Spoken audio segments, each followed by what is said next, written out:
नमस्कार, ये है भारतीय रेल और बिहार की सियासत में हो गया है खेल। पूर्व रेल मंत्री लालू यादव की पार्टी और एक और पूर्व मंत्री नीतीश कुमार, ये दोनों ने मिलकर बना लिया है सरकार। हमारे साथ कई लोग हैं जिनसे हम चर्चा करेंगे इस विषय में और जानेंगे कि ये गठबंधन का भविष्य क्या है, बिहार के लिए ये कितना सही हुआ है।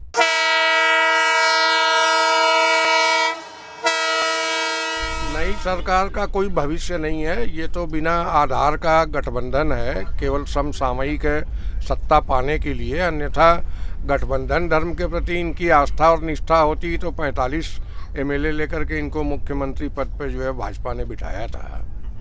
तो आज कौन सी ऐसी स्थिति आन पड़ी कि इनको ऐसे व्यक्ति के साथ गठबंधन करना पड़ा जिसको एक समय में जनता ने खारिज कर दिया था। तो ये निसंदेह जो है इनका न तो कोई भविष्य है और न ही इनके पास कोई कार्यक्रम है। ये जो है नीतीश कुमार बड़ी चालू चीज़ है, जो है ये सत्ता पक्ष में हमेशा चिपके रहना चाहते हैं। जो है इनको ये महसूस हो गया कि अगली बार हमारा जदयू का सफाया होने वाला है। ये पहले से ही अपना जो है भाजपा के ऊपर दोषारोपण करके जो है राजद के साथ चले गए हैं। ये लूट खसोट दोनों मिल करके करेंगे जो है 2 साल तक, फिर इन लोगों का तो कोई वजूद है नहीं। जो है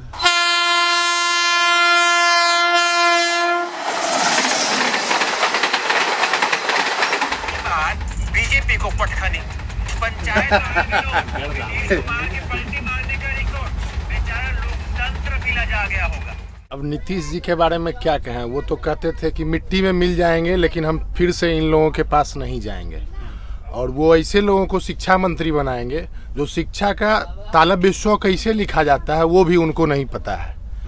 तो वैसे लोग शिक्षा मंत्री बनेंगे, उप मुख्यमंत्री बनेंगे। वैसे लोग जो कि नौमा फैल हैं। क्रीड़ा मंत्री वो बनेंगे जो कि आज तक पिच पे कभी उतरे नहीं हैं। स्वास्थ्य मंत्री वो बनेंगे जो कि दवाई का कंपोजिशन के बारे में जानते नहीं हैं, वो स्वास्थ्य मंत्री बनेंगे। तो विकास क्या है बिहार में वो तो देख ही रहे हैं आप लोग। और बेरोजगार युवा है, सरकार भी उसी तरह से ढुलमुल आती है जाती है। और नीतीश जी तो कुर्सी कुमार बन के बैठे हुए हैं। उनको येन केन प्रकारेन कुर्सी पकड़ के रहना है, चाहे भाजपा में मिल के रहें या राजद में मिल करके रहें, यही उनका नियम है। बारात बदल जाती है, दूल्हा वही रहता है।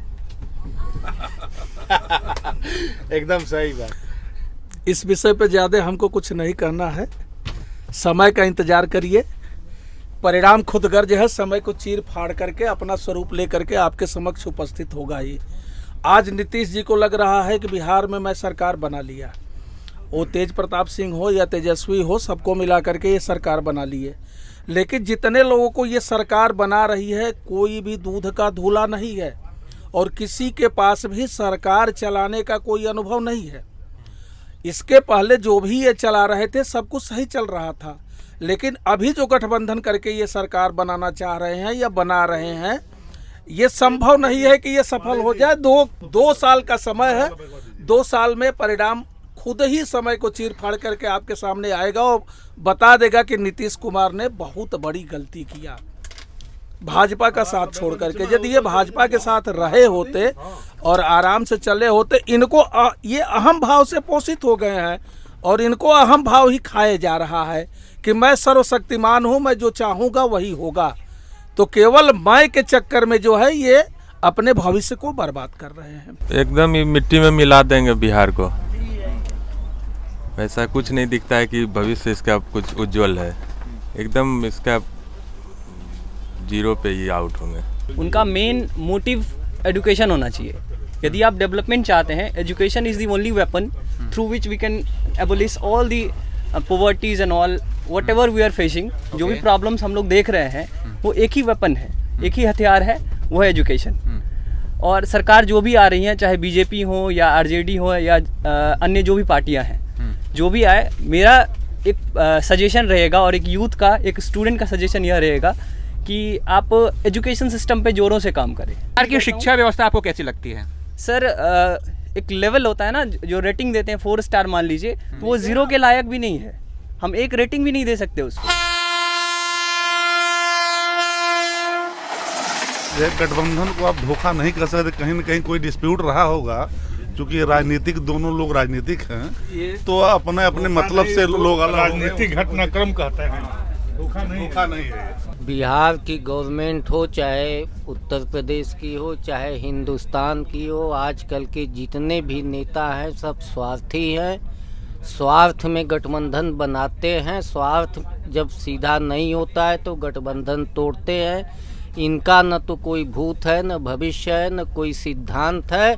सब कुछ इनका सिद्धांत एको अहम द्वितीयो नास्ति के रूप मतलब के आधार पर ये चलते हैं। जब इनका स्वार्थ सिद्ध नहीं होता है तो इस गठबंधन को छोड़ करके इस नाव पर से उस नाव पर, उस नाव पर से उस नाव पर, एनी हाउ उनको सत्ता चाहिए। बिहार वाली जो नीतीश कुमार की जो नाव है वो बार बार पलटी मार नीतीश का भी यही पोजीशन है। बिहार वाली ज्यादा पलटी मार रही है। इसके पहले भी लालू का जो है साथ गठबंधन था। जब लालू के साथ इनका स्वार्थ सिद्ध नहीं हुआ तो लालू को दरकिनार करके ये बीजेपी के साथ चले गए। बीजेपी से जितने दिन इनका संबंध अच्छा रहा, जितने दिन इनका जो है स्वार्थ सिद्ध होता रहा, उतने दिन बीजेपी के साथ थे। अब स्वार्थ उनका सिद्ध नहीं हो रहा था, इसलिए वह पुनः जो है लालू के साथ आ गए, लालू जी के साथ आ गए। और यही सब है, बकिया किसी का न कोई भूत है न भविष्य है। आप क्या सोचते हैं सर? हम सोच रहे हैं कि नीतीश जी ने गलत किया है भाजपा छोड़ करके। साल 2 साल फिर रहेंगे, वहाँ से राजनीति करके आएंगे लोग भाजपा में ही, अभी आएंगे भाजपा में वापस आएंगे। आपके चैनल के माध्यम से मैं कहना चाहता हूं, और केंद्र सरकार को मैं भी ये बात कहना चाहता हूं कि अब बिहार में मुख्यमंत्री का कार्यकाल 5 साल का ना होकर 20 साल का रख दें तो ये बहुत बढ़िया होगा, क्योंकि आने वाली जो सरकार है ये सब पर भारी पड़ेगा। तो बिहार में जो नए राजनीतिक समीकरण बने हैं, इसको लेकर हमने आज इस रेल में एक चर्चा की और एक पक्ष आपके सामने हमने रखने की कोशिश की। बाकी आप ज़्यादा जानकार हैं और आप अनुमान लगा सकते हैं कि बिहार के लिए ये कितना सही फैसला है। ये तत्काल जो राजनीतिक घटनाक्रम हुआ वो उससे बिहार पर क्या असर पड़ेगा और बिहार में आगे क्या होने वाला है, या ये गठबंधन की सरकार और कितनी चलने वाली है।